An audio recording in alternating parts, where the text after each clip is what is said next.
Assalamualaikum warahmatullahi wabarakatuh. Bismillahirrahmanirrahim. Alhamdulillahi rabbil alamin, hamdal hamidin, hamdal mustaghfirin. Assalatu wassalamu ala asyrafil anbiya'i wal mursalin, Sayyidina wa maulana Muhammadin wa ala alihi wa sahbihi ajma'in. Allahumma inna asbahna fi ni'matin wa afiyatin wa sitrin, fa'atimma alaina ni'mataka wa afiyataka wa sitraka fid dunya wal akhirah. Allahumma amin. Alim ulama, cerdik pandai, tokoh masyarakat, besar tak disebut gelar, kecil tak dihimbau nama, umumnya hadirin hadirat, tamu-tamu Allah, sidang jamaah salat subuh yang dimuliakan oleh Allah Ta'ala. Kita bersyukur kepada Allah pada pagi yang penuh berkah ini.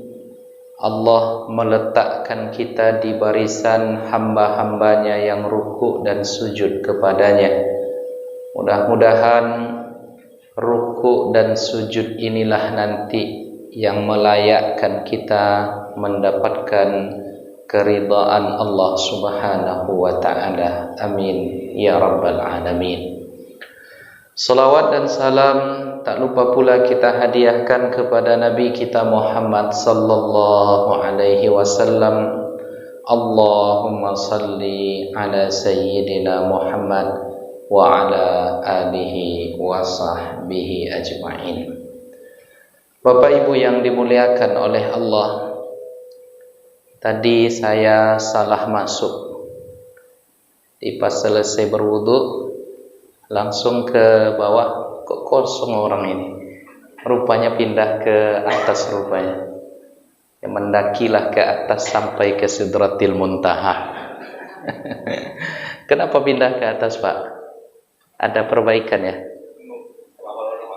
Oh, awal-awal Ramadan benar. Oh, enggak muat. Akhirnya pindah. Tapi setelah seminggu Ramadan kembali lagi. Oh, Masya Allah. Semoga istiqamah kita selalu dalam rangka mengejar ampunan Allah di bulan Ramadan ini. Baik Bapak Ibu yang dimuliakan oleh Allah, sejenak sebelum kita mengulas kajian kitab Aqidah Tahawiyah, marilah kita terlebih dahulu untuk menyegarkan kalbu kita bersama, kita bersalawat kepada Nabi kita Muhammad sallallahu alaihi wasallam. Sallallahu ala Muhammad sallallahu alaihi wasallam.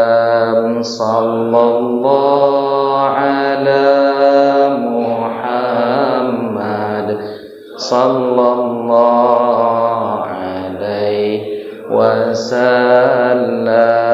Sallallahu ala Muhammad sallallahu alaihi wasallam. Sallallahu ala Muhammad sallallahu alaihi wasallam. Salatullah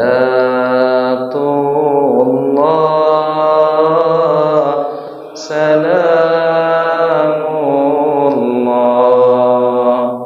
ala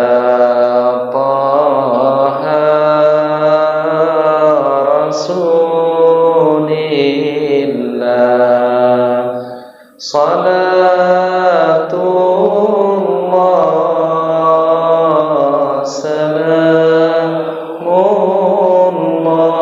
salamullah ala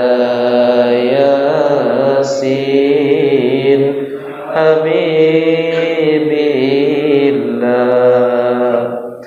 Tawassalna bibi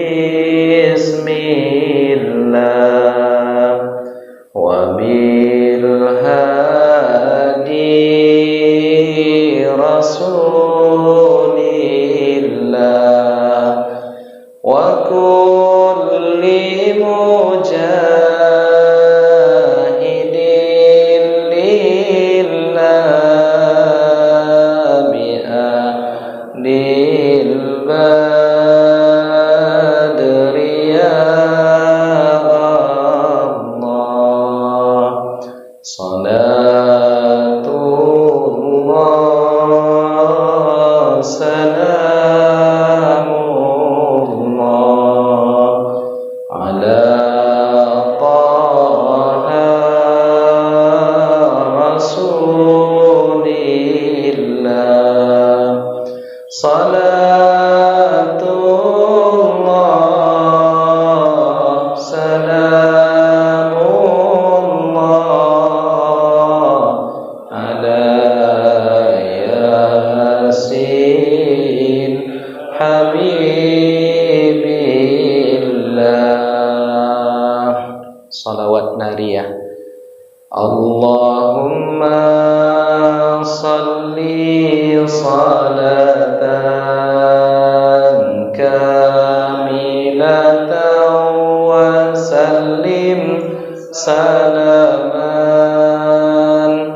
تاما على سيدنا محمد الذي تنحل به العقد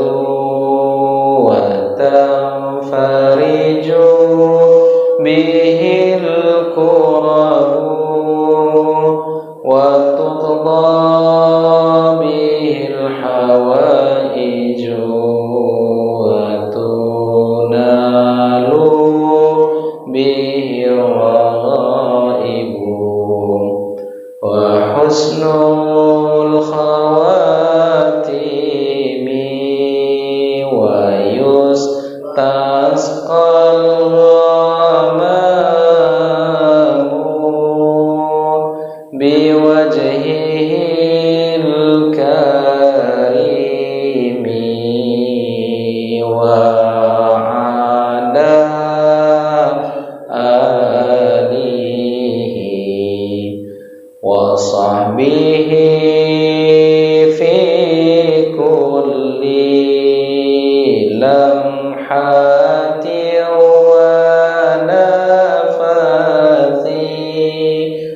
ونفث بعدد كل معلوم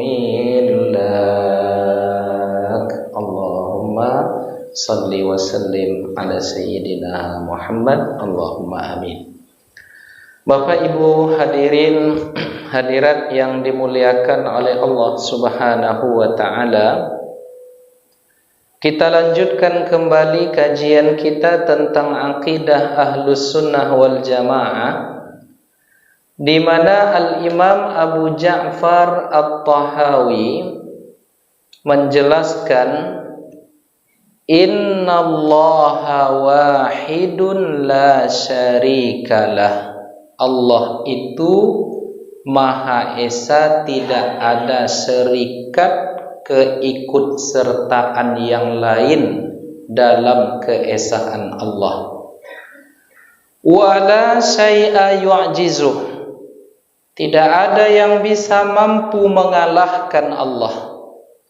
Wala ilaha ghairuh, tidak ada zat yang diberikan persembahan ibadah kecuali hanya kepada Allah.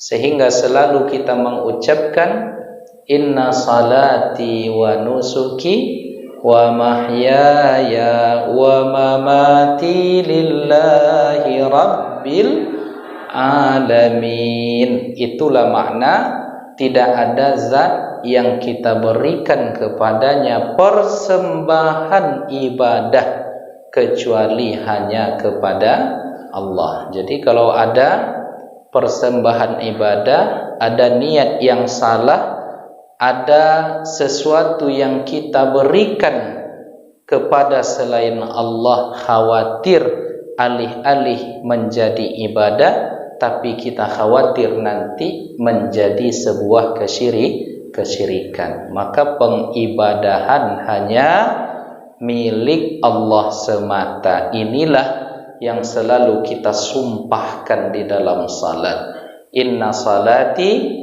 salatku ya Allah, wa nusuki, dan seluruh gerak ibadahku, wa mahyaya, dan kehidupanku, wa mamati, kematianku, hanya milik Allah. Nah, jadi hidup untuk Allah, kematian pun punya Allah, karena tidak ada yang abadi di dunia ini. Maka kita selalu mengucap inna lillahi wa inna ilaihi raji'un. Kita ini milik Allah dan pulang kembalinya pun kepada Allah. Lalu Al-Imam Abu Ja'far At-Tahawi mengenalkan kepada kita pensifatan Allah itu qadimun bila betida. Allah itu maha qadim bila ibtida, tidak ada awalnya. Kita sudah uraikan pada pekan yang lalu, sifat qadimnya Allah ini ada disebutkan oleh Nabi kita Muhammad sallallahu alaihi wasallam di dalam hadisnya.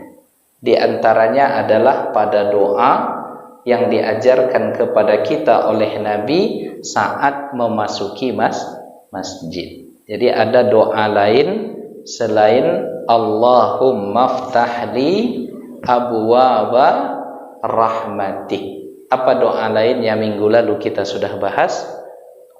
Allahumma inni a'udzu billahi hil azim wa bi wajhihil karim wa bi sultanihil qadim. Jadi ada bahasa di sana, Allah itu qadim dalam artian tidak ada berawal. Jadi kalau kita semuanya berawal. Siapa sebelum kita? Ayah kita dan ibu kita. Siapa sebelum ayah dan ibu kita?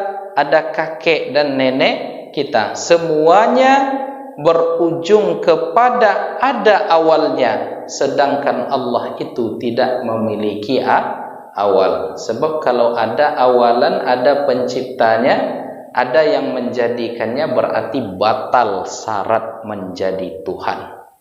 Paham sampai di sini Bapak Ibu? Ya, karena konsepnya kalau dalam ilmu akidah, laisa kamitslihi syai'un wa huwas sami'ul basir, lam yalid wa lam yulad wa lam yakun lahu kufuwan ahad. Nah, jadi itu. Nah, selanjutnya Imam Abu Ja'far At-Tahawi mensifatkan Allah Ta'ala dengan ungkapan daimun bilantiha. Allah itu maha qadim, tidak ada awalnya. Daimun, maha selalu. Bila intiha, tanpa ada akhirnya. Nah, jadi inilah doa pujian yang selalu diucapkan oleh imam-imam di Masjidil Haram ketika mereka berkunut di dalam salat witir. Mereka selalu mengatakan awwalun bila ibtida, akhirun bila intiha. Awwalun bila ibtida, Allah itu maha awal, tidak ada yang mengawalinya. Wa akhirun bila intiha, Allah itu maha akhir, tidak ada penghabisannya. Kenapa?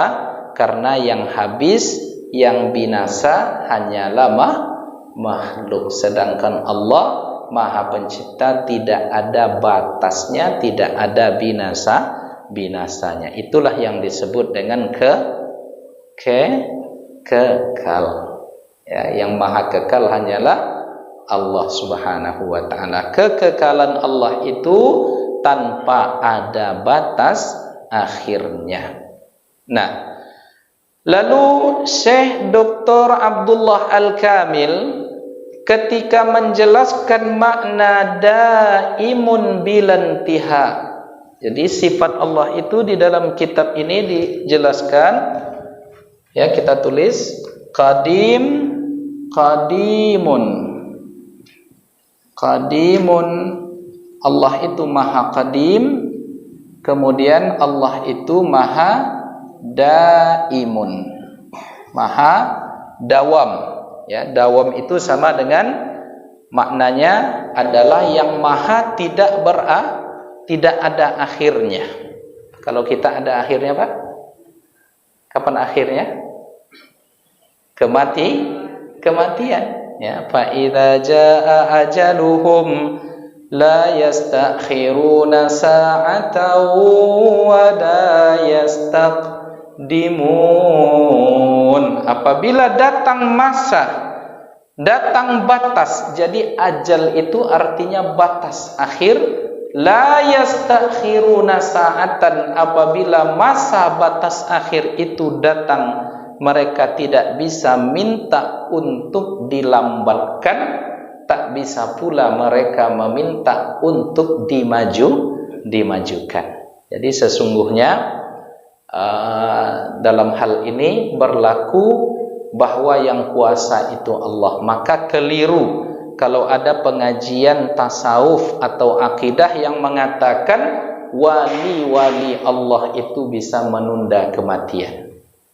Ini ada kemarin, ya, kita dengar dari salah seorang ustaz yang sering kita undang ke Pekanbaru, yang mengkaji akidah, tetapi akhir-akhir ini banyak pemahaman-pemahaman beliau yang agaknya menyimpang dari apa yang kita pelajari dalam bab-bab tasawuf itu. Jadi kata beliau, wali-wali Allah itu bisa menunda kematiannya. Jadi datang malaikat Israel itu nanti, jadi dia berdialog dulu dengan wali itu katanya. Jadi kalau kata wali itu belum mau, balik lagi malaikat Israel tadi minta izin kepada Allah. Jadi itu kaji-kaji yang agaknya aneh. Jadi jangan kita ikuti kaji-kaji seperti itu. Ada lagi kini kaji tentang nama ruh. Ya, wali-wali Allah itu bisa menunda kematian. Kemudian wali-wali Allah itu tidak ditanya di alam kubur nanti. Jadi ketika wali Allah itu meninggal, kan biasanya ditanya di alam kubur tuh kan, Pak? Iya enggak? Bu, kita ditanya enggak di alam kubur nanti? Kok tahu? Pernah masuk ke kubur? Kok bapak-bapak tahu? Karena ada informasi hadis.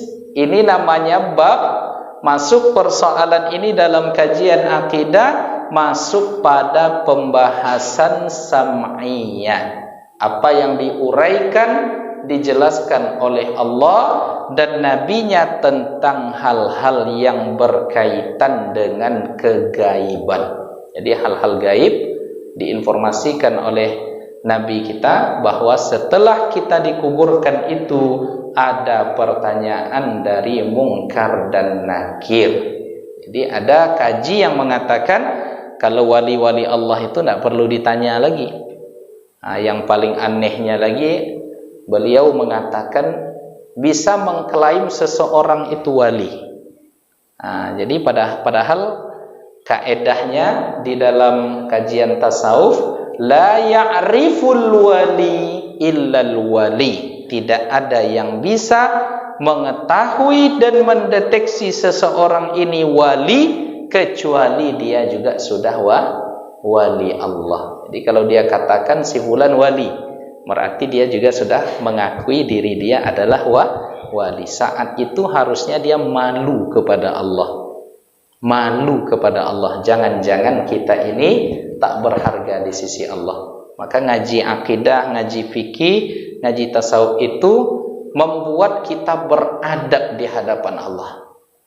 ya, membuat kita beradab di hadapan Allah. Jadi kalau mengklaim seseorang itu wali, maka kita sudah jadi wali. Nah, dan lucunya kita sudah deteksi semuanya itu Bapak Ibu. Beliau mengatakan Soekarno itu wali Allah. Berarti kalau wali Allah Soekarno tidak ditanya di dalam kubur. Nah, jadi kita tidak bisa ya masuk ke persoalan-persoalan kegaiban seperti itu. Jadi ada sebuah kisah menarik. Ada kisah menarik salah seorang murid dari Habib Umar bin Hafiz, hafizahullahu taala. Dia terobsesi ingin mengetahui wali Allah, sehingga karena dia mendapat informasi bahwa di negeri Tarim di Yaman itu banyak wali Allah. Karena Tarim itu kan baldatul auliya, negerinya wali-wali Allah. Pernah ke Tarim Bapak Ibu? Tarim itu di mana? Di Yaman. Jadi ketika terjadi kasus pembantaian kepada keturunan-keturunan Nabi dulu, banyak di antara keturunan Rasulullah ini dari jalur Hasan, dari jalur Husain, mereka lari dan menetap di negeri Yaman. Makanya habaib itu banyak berasal dari Yaman, dan yang paling banyak di negeri Tarim. Maka ada syair yang diucapkan tentang negeri Tarim ini, ya Tarim, ya Tarim, ya Tarim, ya Tarim, Syailillah, Syailillah, Syailillah, Syailillah, Baldatul Awliya, Baldatul Awliya, Syailillah, Syailillah, Syailillah, Syailillah, Bijahi Ba'alawi, Bijahi Ba'alawi. Terdiam semua nampak. Menekur aja, jangan-jangan berzikir ini. Ada yang hafal itu Pak, syair itu? Nah, itu syair pujian kepada negeri Tarim, ya, memuji negeri Tarim itu baldatul auliya, baldatul auliya. Negeri Tarim itu adalah negerinya para wali. Jadi datanglah salah seorang murid dari Al-Hafiz, ya, Habib Umar Al-Hafiz datang ke negeri Tarim. Datang dia ke berbagai masjid, jadi dibuatnya catatan si fulan ini wali Allah. Diklaimnya saja karena dia terobsesi ingin mengetahui wali-wali Allah yang doanya mustajab, yang dilindungi dirinya oleh Allah, yang dengannya apabila kita mencintainya kita pula dicintai oleh Allah. Datang dia ke berbagai masjid, dicatatnya, nih Pak Mul nih wali Allah, Pak Haji nih wali Allah, Pak siapa nama Pak Ganteng ke wali Allah, gitu kan. Apa yang ganteng tu pula wali Allah, yang kurang ganteng tu pula wali Allah, ya. Yang kurang ganteng tu yang belum menikah Pak, ya. Kalau yang ganteng ni kita, karena sudahlah laku. Tapi kalau kayak gitu tu belum ganteng lagi, belum terbukti. Udah menikah deh. Berarti belum terbukti kegantengannya, ya. Karena yang ganteng itu ada yang sudah menikah. Lalu ditulisnya, lalu setelah itu dapat dia dari berbagai masjid orang-orang yang dikiranya sebagai wali Allah. Setelah itu perutnya lapar. Pergilah dia ke sebuah pasar di negeri Tarim itu. Kalau di pasar kan banyak jenis model manusia kita temukan. Pergi dia ke warung makan, ya, dia pesan makanan. Sebelum dia makan, pelayan di restoran tempat makan itu berkata ke dia, hai si fulan, tolong masukkan saya ke dalam list wali yang engkau tulis tadi. Masya Allah, ya, jadi terdeteksi oleh wali Allah yang sebenar tadi bahwa si fulan ini sedang mencari wali Allah. Kaget dia, mak kok dia tahu? Lalu setelah dia makan, Pergi dia ke tempat beli buah namanya Fakihani, tempat memberi buah di mana penjual buah di negeri Arab itu pakaiannya kumal dan kumuh, Bapak Ibu. Ya, penampilannya tidak menarik. Ketika dia beli buah tadi, bapak penjual buah itu mengatakan, masukkan aku ya ke dalam list nama-nama wali yang engkau catat tadi, katanya. Semakin hatinya semakin tak karuan ketika itu. Lalu setelah itu dia pulang, di tengah jalan ada montir bengkel di negeri Tarim itu memanggil dia, "Hei si fulan, kau mau kemana? Tolong ya masukkan aku ke list nama-nama wali yang engkau tulis tadi." Akhirnya lari dia ke masjid, Pak, Ibu, menangis dia di hadapan Allah. Ternyata orang-orang yang sesungguhnya kita tidak sangka mereka adalah wali Allah, ternyata mereka wali Allah. Paham maksud dari cerita ini? Jadi tak perlu kita mencari-cari wali Allah itu, karena Allah menyembunyikan mereka, tidak memberitahukan kepada kita siapa mereka, agar kita ini selalu berbaik sangka kepada umat Nabi Muhammad. Jadi ditutup oleh Allah, ya. Makanya kata salah seorang ulama, Allah menutup ketaatan kita.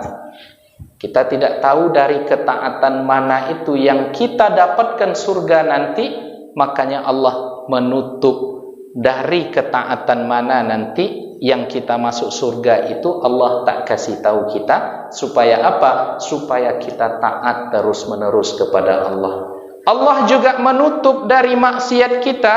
Tidak diberitahukan maksiat mana yang menyebabkan kita masuk ke dalam neraka, agar kita berbaik sangka kepada Allah, agar kita memiliki husnuzan kepada Allah, supaya ada dari seluruh maksiat kita itu yang tidak dibongkar oleh Allah, menyebabkan kita selalu bertaubat. Dan Allah sembunyikan pula wali-wali Allah dari hambanya ini, agar kita semua berbaik sangka kepada umat Nabi Muhammad. Maka orang-orang yang tepi jalan, ya, orang-orang yang jualan, pedagang-pedagang kecil, kita tidak tahu, bisa jadi dia adalah wali Allah. Maka dalam kajian kawan kita nih sekarang ada pula pelantikan wali.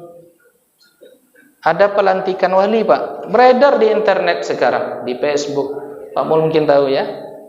Sangat kita sesalkan sekali. Kok bisa bergabung dengan sekte ini kawan-kawan kita di Jakarta itu, yang nulis buku akidah lagi. Ya Allah. Jadi ada pelantikan wali.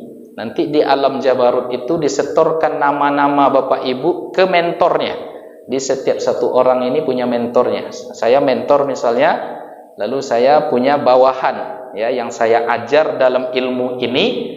Ini si fulan, ini si fulan, si fulan. Saya setorkan ke dia, ke walinya yang dianggap siapa tadi. Lalu dia katanya disetorkan pula ke Nabi Khidir. Jadi dia sudah ketemu sama Nabi Khidir. Ini nama si fulan dibaca oleh Nabi Khidir. Kalau oke sama Nabi Khidir membawa ke Rasulullah katanya. Nah, kalau oke sama Rasulullah memanggil Syekh Abdul Qadir Al-Jilani. Lalu Syekh Abdul Qadir Jalani nanti akan melantik mereka ini menjadi wali. Ini kajian sekarang nih, gawat ini. Jadi ikut lo kaji model itu nanti. Kalau tidak jadi wali, bapak-bapak jadi wali murid aja lah. Ya. Kalau nak jadi wali nih nikah. Itu lebih asik itu. Ya, jadi jangan terobsesi dengan wali ini. Ini berbahaya sekali. Jadi tidak semua di antara kajinya yang keliru, tetapi ada beberapa bagian yang kita kritisi, dan seluruh alim ulama sudah banyak yang bersuara sekarang menentang ajaran-ajaran tariqah baru yang dibawa oleh kawan kita ini. Mungkin tahu Bapak Ibu agaknya mungkin itu, tapi ya tak perlu kita menyebut nama, hanya perlu berhati-hati saja, ya. Itulah kira-kira Pak. Tidak usah kita perjelas dululah, ya, pahamlah kita. Jadi banyak ulama kita sudah berbicara, baik di Riau, baik di Jawa, apa yang tak setuju dengan kajian-kajian beliau. Jadi kata beliau bisa menghidupkan kucing yang sedang sekarat. Jadi kucing itu kan mati dia, dibawanya ilmu Nabi Isa. Jadi katanya dipakainya sehingga kucing itu tak jadi mati. Ini kan gawat nih Pak, kaji-kaji kayak gini. Bisa jadi kucing itu lagi keselek. Ya, jadi gini-gini dia. Ya, kucing ini kan banyak perangainya Pak. Kadang dia lapar, kadang dia lagi acting. Banyak acting kucing nih. Saya ada kucing beberapa ekor di rumah ini kan. Adik kira, ya Allah. Jadi ya sudahlah. Jadi bahkan ada pernyataan yang berbahaya juga yang dia katakan kalau non muslim itu menyembah Nabi Isa, tetapi yang dilihatnya di balik penyembahan Nabi Isa itu adalah Allah, selamat dia katanya. Nah, kan gawat ini. Dia bertauhid itu orangnya karena dia melihat Nabi Isa. Apa bedanya dengan orang-orang musyrik zaman dulu? Mereka mengklaim, mengaku kami menyembah berhala ini hanya dalam rangka mendekatkan diri kepada Allah. Nah itulah. Jadi kalaulah terobsesi dengan kewalian-kewalian ini, aneh-aneh nanti kajian kita. Maka kita selalu jaga dengan menguatkan akidah ahlus sunnah wal jamaah. Jadi Allah Ta'ala bersifat daim, maha selalu, maha tidak terbatas, maha tidak ada akhirnya. Disebutkan oleh Syekh Abdullah Al-Kamil di sini. Qad thabata 'indal muhaqqiqin, setelah diteliti oleh para peneliti, anna isti'mala lafzin fi haqqillahi ta'ala laisa amran aqaidiyan khalisan. Jadi kata pensyarah kitab ini mengatakan menyematkan sebuah lafaz kepada Allah itu bukan perkara yang terhubung kait dengan akidah murni. Kan di sini Allah disifatkan oleh Imam Abu Ja'far At-Tahawi daimun. Ini kalau kita tengok ke dalam ayat atau ke dalam hadis secara spesifik tidak menyebutkan Allah itu daim. Jadi kata Syekh Abdullah Kamil, ini menyematkan lafaz yang kita sematkan kepada hak Allah Ta'ala itu bukanlah perkara akidah murni, bal huwa amrun amali, dan tetapi hal-hal seperti itu hanya perkara yang sifatnya praktis. Dalam artian apa?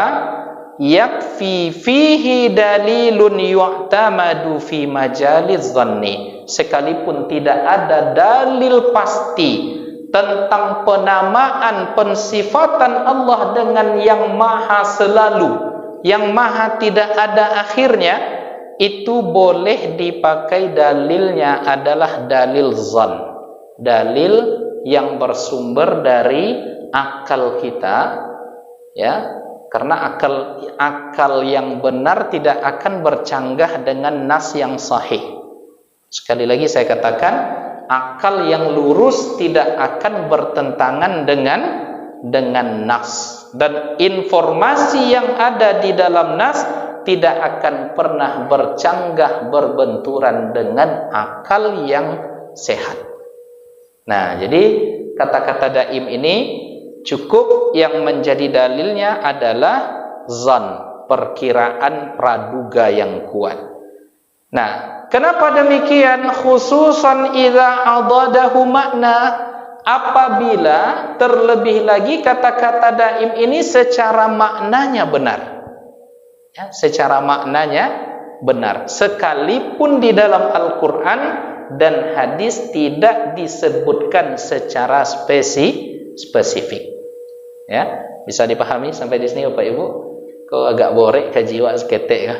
Ya, tapi kita sederhanakan untuk mempermudah dalam rangka ma'rifatullah, ya, dalam rangka mengenal Allah Subhanahu wa ta'ala. Nah, ai idza lam yakun fi ma'nahu isyaratun ila naqsin, selama maknanya tidak mengisyaratkan kekurangan yang ada pada Allah. Jadi boleh kita sematkan lafaz-lafaz pujian kepada Allah yang sekalipun lafaz-lafaz itu tidak tertulis secara spesifik dalam Al-Quran dan Sunnah, selama lafaz itu tidak mengindikasikan kekurangan pada zat Allah Subhanahu wa ta'ala. Paham sampai di situ? Misalnya kita berdoa, Bapak Ibu. Dalam doa itu kita sematkan kepada Allah sifat-sifat yang tidak ada misalnya dalam Al-Quran dan hadis yang menyatakan dan menyebutkan sifat itu. Ya, jadi ada salah seorang sahabat Nabi, dia berdoa, merintih, merengek, meminta kepada Allah Subhanahu wa ta'ala. Jika tidak silap, dia sebut Allah Ta'ala itu, ya Allah, Engkau tak pernah bosan, kami yang selalu bosan. Engkau tak pernah lelah, sedangkan kami ini lelah. Engkau tak pernah memiliki segala kekurangan, sedangkan kami memiliki kekurangan. Nah, padahal kata-kata bosan, kata-kata lelah itu secara spesifik tidak ada di dalam Al-Quran. Tetapi kita sematkan kata itu kepada Allah dalam rangka apa? Selama maknanya tidak bertentangan dan tidak menjurus kepada kekurangan Allah Subhanahu wa ta'ala. Paham sampai di situ? Ya Allah, Engkau tidak pernah bosan, Engkau tak pernah mengantuk. Kalau mengantuk kan ada ya dalam ayat kursi, la ta'khudhuhu sinatun wala naum. Sinah itu artinya awalun nu'as, awal mula merasa ngantuk, itu di dalam bahasa Arab namanya sinatun. Sedangkan mengantuk itu sendiri dalam bahasa Arab apa? Bukan naum, mengantuk. Ini anak gontor ada nih. Apa? Maza mengantuk fil lughatil arabiyah? An-nu'as, ya. Nah, an-nu'as itu asiknya anak-anak yang sekolah di pesantren ini Pak, pandai bahasa Arab, pandai bahasa Inggris. Jadi calon menantu yang soleh itu ada di pesantren. Maka siap-siap jadikan itu sama ibu-ibu nanti menantu. Boleh Pak Mul? Pak Mul ini aja deh. Ya, Bapak Ibu yang dimuliakan oleh Allah Subhanahu wa ta'ala. Jadi dari kata-kata sinatun tadi, awal mula mengantuk saja Allah itu tidak seperti itu, apalagi mengantuk. Kalau awak biasanya awal mula mengantuk itu macam mana Pak? Mula-mula matuh merah, setelah itu mulut terbuka, mulailah menguap. Awal ngantuk seperti itu. Allah saja tak pernah, awal mengantuk aja tak pernah, apalagi mengantuk, apalagi tidur. Nah, balik kita ke kaji kita tadi. Di dalam kitab ini dijelaskan selama kalimat-kalimat itu tidak mengisyaratkan kekurangan di hak zat Allah Subhanahu wa ta'ala, maka tidak masalah kita pakai dalam berdoa, meminta, mengharap kepada Allah Subhanahu wa ta'ala. Nah, lalu disebutkan di sini wasti'maluhu illam yakun ala sabilit tasmiyah, penamaan, pemakaian kata-kata daim itu sekalipun bukan dalam rangka penamaan tetapi dalam rangka pensifatan, ini hukumnya boleh. Jadi bukan nama Allah itu bukan daim, tetapi pensifatan Allah itu bersifat daim, itu boleh. Dan ini yang disebutkan oleh imam kita yang bernama Hujjatul Islam Abu Hamid Al-Ghazali. Jadi Allah Ta'ala itu bersifat daim. Daim itu zat ya yang sesungguhnya dia disifatkan dengan sesuatu yang tak pernah habis, tak pernah berakhir, tak ada masa, ya. Dalam bahasa sekarangnya mungkin ya, bisa dimaknakan dengan unlimited, ya. Jadi tidak ada batasnya. Nah, jadi itu hukumnya boleh. Nah, wal maksudu bid-dawami huna laisa dawamu bi zaman. Jadi ketika disebutkan Allah Ta'ala Maha Dawam, dawam yang dimaksudkan di sini bukanlah dawam dalam konteks waktu. Ya. Jadi dawamnya Allah di sini bukan dalam konteks waktu, ya. Bal bila zaman, tetapi konteksnya di sini adalah Allah Maha Dawam.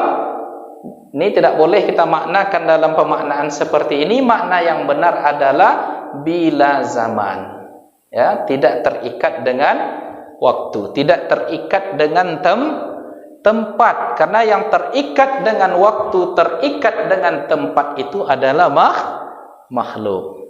Paham sampai di sini? Ya, yang terikat dengan waktu, terikat dengan tempat itu hanyalah makhluk. Sedangkan Khaliq laisa kamitslihi syai'un. Pulangkan semuanya di situ. Li'anna zaman huwa taghayyur. Kenapa? Karena yang namanya waktu ini taghayyur. Pasti ada perubahan. Ya. Bedakan antara subuh dengan maghrib, ada perubahan. Ya, antara zuhur dengan asar ada perubahan. Ya, tidak abadi seperti itu saja, ada pergiliran siang dan malam, ada pergilirannya. Nah, segala hal yang berubah mustahil ada di zat Allah Subhanahu wa ta'ala. Jadi seperti apa mulanya Allah, seperti itu pula sampai sekarang Allah itu tidak berubah-ubah. Yang berubah-ubah hanyalah makhluk. Maka inilah logika yang mengatakan Allah itu tak butuh tempat. Ketika di tengah malam, di sepertiga malam terakhir, jangan bayangkan turunnya Allah itu seperti turunnya kita dari lantai 2 ke lantai 1. Karena dulu kaji Ustadz, kini semakin ke atas kita semakin dekat dengan Allah, katanya. Karena Allah itu di atas, berarti semakin banyaklah lantai masjid ini, semakin ke atas kita semakin dekat dengan Allah. Itu keliru. Kenapa? Atas, bawah, samping, depan, belakang itu adalah tempat yang terikat dengan waktu dan semuanya berubah. Segala yang berubah itu mustahil bagi Allah. Paham sampai di sini Pak Ibu? Jadi yang turun di sepertiga malam itu adalah rahmat Allah, itu bukan zatnya yang turun. Ini yang dipahami oleh Imam Malik, nuzulu rahmah la nuzulu nuqlah. Yang turun itu adalah rahmat Allah, bukan turunnya perpindahan dari satu tempat ke tempat lain. Kenapa? Berarti Allah butuh kepada segala sesuatu yang berubah. Paham sampai sini Bapak Ibu? Nah, ini akidah Ahlussunnah wal Jamaah mengajarkan kita yang demikian itu. Jadi jangan dibayangkan nanti semakin naik ke atas semakin dekat dengan Allah. Makanya bahasa saya tadi sampailah ke Sidratil Muntaha. Jadi terkilau nanti dengan kajian-kajian seperti itu. Akhirnya dibuatlah masjid ini agak 5 lantai, 6 lantai, 7 lantai. Semakin tinggi ke atas semakin dekat dengan Allah. Padahal ada sebuah hadis mengatakan aqrabu ma yakunul 'abdu 'indallahi wa huwa sajid. Semakin dekat seseorang itu kepada Allah adalah pada saat dia sujud. Nah, kemudian ada lagi hadis datang yang menjelaskan apabila engkau di dalam salat lalu ada dahak yang harus dikeluarkan, janganlah engkau meludah ke arah depan, karena di arah depanmu ada Allah. Apa betul di depan itu ada Allah? Itu hanya majas, itu hanya kinayah. Kita sedang menghadapkan diri ke Allah, menghadap kiblat secara zahir, menghadapkan diri kita kepada Allah, zat yang memiliki segala arah itu di dalam salat kita. Jadi jangan dipahami ayat-ayat yang sedemikian itu, yang seolah mengatributkan atribut makhluk ada kepada Allah, maka tepis itu, hindari itu, jangan sampai bercokol dalam pikiran kita. Nah, jadi di sini makna daim itu bukan makna dalam konteks waktu, tetapi dalam makna tanpa waktu, tidak terikat oleh waktu. Kenapa? Karena yang namanya zaman ini selalu berubah. Kalau Allah berubah berarti tidak sah menjadi Tuhan. Ya, kalau butuh kepada makhluk, ya berarti tidak sah kepada tempat menjadi Tuhan. Padahal Allah mengatakan wallahu ghaniyun 'anil alamin. Allah itu tak butuh ke alam. Yang namanya alam adalah segala sesuatu selain Allah Subhanahu wa taala. Nah, lalu disebutkan di sini wa kadzalikal qidam, begitu juga sifat qadim tadi, qidam maha awal tanpa ada yang mengawalinya, daim selalu continue seperti itu tanpa ada masa berakhirnya. Begitu juga dengan qidam, falaisal muradu bihi qidamaz zaman, bukan maksudnya di sini adalah qadim, qidam terdahulu dalam konteks waktu. Ya, jadi jangan dibayangkan siapa yang mengadakan si dia yang mengadakan dia yang mengadakan. Jangan dipahami seperti itu. Ya, tidak boleh kita pahami dalam konteks waktu tadi. Ya, balil muradu bihi, tapi maksud dari qidam itu adalah nafyul awwaliyah, menegasikan, menafikan ada yang mengadakannya, menegasikan ada yang mengawalinya. Jadi Allah itu tidak ada yang mengawalinya dan tak ada pula yang mengakhirinya. Itulah makna dari qadim dan itulah makna dari daim tadi. Fahuwa makna salbi ayyuslabu wa yunfa 'anillahi ma la yaliqu bihi, karena kalau dimaknakan dalam konteks waktu itu negatif, yaitu mustahil, maka segala yang mustahil dielakkan dari Allah Subhanahu wa taala. Nah, walihadzal makna, dalam pemaknaan seperti inilah Al-Imam Abu Ja'far At-Tahawi qad wadahad dawam, ia menjelaskan kata-kata daim tadi ditutupnya dengan kalimat bilantiha, tanpa ada penghabisan.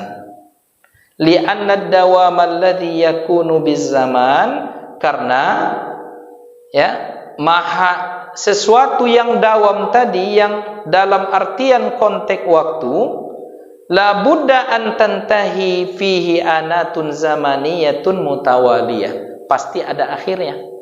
Ya, segala sesuatu yang dalam konteks waktu pasti ada berakhir, maka tidak dipahami dalam konteks waktu dan tempat. Jangankan itu Bapak Ibu, ya, dalam alam mimpi saja badan kita di sini, ruh kita entah kemana-mana, tidak terikat lagi dengan batasan waktu dan tempat. Bisa jadi di mimpi itu ruh kita melakukan sebuah perbuatan yang justru itu di siang hari, padahal kita tidurnya di malam hari. Ada enggak Bapak Ibu mimpi? Tadi malam mimpi enggak? Mimpi naik haji enggak tadi malam? Ya, naik haji misalnya kita sedang tawaf, kan bisa saja. Ya, kita sedang pergi umrah, kita sedang naik pesawat, ya bisa saja. Jadi itu contoh sederhananya bahwa ada dimensi yang tidak terikat dengan ruang dan waktu. Nah, maka di sini dikatakan li'anna dawam, karena segala sesuatu yang dawam tadi pasti ada, kalau dalam konteks waktu pasti ada batasnya, ada akhirnya. Wa amma dawamullah, adapun kekonsistenan Allah dalam artian tanpa waktu, tanpa ruang, tanpa tempat tadi, falantiha afi, tidak ada akhirnya, tidak ada ujungnya. Wa kadzalika qala fil qidam annahu bilabtida, dan ketika disifatkan Allah itu maha qadim, dia tidak membutuhkan yang mengadakannya, karena tidak ada yang mampu mengadakannya. li'annal qidam az-zamani, karena kalau kita pahami qadim Allah, ya, sesuatu yang qadim tadi dalam konteks waktu, la budda an tabtadi'a fihi anatun zamaniyatun mutawaliyah. Karena kalau dipahami qidam dalam artian waktu, berarti segala sesuatu pasti ada yang mengadakan, ya. Siapa yang mengadakan kita? Ayah yang menjadi penyebab. Ya, siapa yang menjadi penyebab adanya ayah kita? Datuk kita. Begitu seterusnya. Jangan dimaknai makna qidam Allah itu dalam rentang waktu, ya, keterikatan dan keterhubungan dalam artian seperti ini. Wa amma qidamullah, adapun qadimnya Allah, fala btida'a fihi mutlaqan, secara mutlak tidak ada yang mengawalinya. Jadi stop sampai di situ. Jadi jangan dikaji-kaji nanti. Jadi siapa yang mengadakan Allah? Itulah kacau nanti akidah kita. Jangan dibayangkan seperti itu. Cukup Allah itu ada tanpa ada yang mengadakan. Allah itu maha akhir tanpa ada yang bisa, ya, mengakhirkan, membatasi, dan tidak ada suatu apapun yang bisa melawan kehendak Allah Subhanahu wa ta'ala tadi. Nah, itulah Bapak Ibu yang dimuliakan oleh Allah Subhanahu wa ta'ala. Lalu dalam melekatkan dan menguatkan makna qadim dengan daim tadi, Imam Abu Ja'far At-Tahawi menjelaskan kepada kita, la yafna wa la yabid, tidak fana dan tidak yabid. Yabid itu artinya dijelaskan di sini, Allah itu tidak hilang, tidak habis, tidak ada masa yang melingkupinya. La yafna, Allah itu tidak bersifat fana. Fana itu adalah segala sesuatu yang memiliki akhir, ya, segala sesuatu yang memiliki akhir. Allah itu tidak ada yang mengakhirinya, sebagaimana yang tidak ada yang mengawalinya. Wala yakunu illa ma yurid, dan segala sesuatu tidak akan terjadi dan diadakan kecuali atas keinginan Allah saja. Jadi apa yang terjadi di muka bumi ini atas dasar kehendak Allah. Jadi kita lalui saja, kita jalani saja. Ya, siapa jodoh kita udah kehendak Allah, siapa anak kita kehendak Allah, berapa orang anak kita kehendak Allah.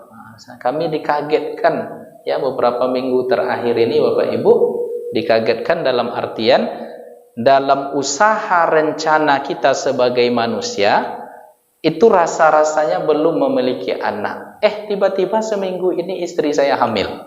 Jadi tidak ada yang terjadi kecuali atas izin Allah. Dalam secara usaha manusia rasa-rasanya belum. Ya, rasa-rasanya belum. Tetapi ternyata Allah berkehendak. Ada enggak yang seperti itu kejadian hidupnya, Pak? Ada. Rasa-rasanya belum punya anak lagi atau dibatas-batasi lah terlebih dahulu, ternyata jadi juga barang itu. Ini artinya bahwa yahabu liman yasha'u inasa. Ya, dalam Al-Qur'an Allah katakan Allah Ta'ala yang menciptakan segalanya, Allah yang maha berkehendak, ya. Yuzawwijuhum dhukrana wa inasa, dipertemukanlah antara laki-laki dan perempuan, dinikahkan mereka menjadi sebuah pasangan. Yahabu liman yasha. Dalam ayat itu dikatakan sebelum yahabu liman yasha, apa bunyi ayatnya? Wallahu itulah lupa, awak dah hafal Quran. Ada yang hafal, Pak? Ayatnya itu di juz 26 kalau tak silap itu. Yahabu liman yasha'u, ya. Sebelumnya ayatnya maknanya begini. Jadi Allah nikahkan, Allah kumpulkan laki-laki dan perempuan. Setelah itu apa yang terjadi? Ada yang bisa melahirkan anak, dan maaf cakap ada yang wa yaj'alu may yasha'u aqima. Ada di antara yang tidak diberikan oleh Allah keturunan, ya. Tetapi sebelumnya atau setelahnya Allah mengatakan yahabu liman yasha'u inatha wa yahabu liman yasha'u dzukur. Allah yang memberikan anak, mau anaknya nanti jenis kelaminnya perempuan, mau anak itu jenis kelaminnya laki-laki, Allah yang memberi seperti apapun usaha kita. Kan ada trik supaya dapat anak laki-laki, ada cara supaya dapat anak perempuan. Kan sudah berkembang sekarang ilmu kedokteran itu Pak ya. Yang belum menikah enggak ngerti ini. Ya, Pak Imam kita belum ngerti ini. Nah, tetapi seperti apapun upaya usaha kita ingin mengupayakan anak laki-laki, ingin mengupayakan anak perempuan, ujung-ujungnya yang berlaku hanyalah kehendak Allah semata. Jadi ada yang dalam peninjauan waktu hamil itu apa namanya yang ditengok tuh Pak? OSG ya. OSG nampak anaknya perempuan. Cupu rupanya yang lahir berpistol. Jadi coba tengok Pak. Yakin dokter mengatakan ini cewek Pak, Bu katanya. Pas yang lahir berpistol. Begitu juga ada yang mengatakan ini laki-laki. Pas lahir perempuan. Itu bahwa yahabu liman yasha'u inasan wa yahabu liman yasha'u dzukur. Jadi apapun yang Allah berikan, apapun yang Allah takdirkan untuk kita, wala yakunu illa mayurid. Tidak ada yang terjadi kecuali atas keinginan dan iradat dari Allah Subhanahu wa taala. Itulah yang harus kita yakini di dalam kehidupan ini. Maka kemarin ada jemaah kita yang mengatakan, "Bilola Covid kau berakhir, Ustaz?" Biar aja lah Covid tuh, saya bilang. Ya, enggak ada urusan Wak dengan Covid itu. Ya, entah apa ya, kita tak terlalu mau banyak berkomentar, balikkan segala sesuatu terjadi karena ya kuasa Allah. Allah kuasa, makhluk tak kuasa. Kalau kena kita wabah ini ya sabar. Kalau tak kena syukur. Kalau mati takut mati nampak. Kalau mati selesai perkara. Iya enggak Pak? Karena ada juga jemaah kita di Arengka tuh Pak, sejak 2020 bulan Maret sampai Maret 2022 tak keluar rumah. Ke masjid tidak, ketika ditanya apa takut ke Covid. Berarti takutnya ini sudah melebihi takut kepada Allah.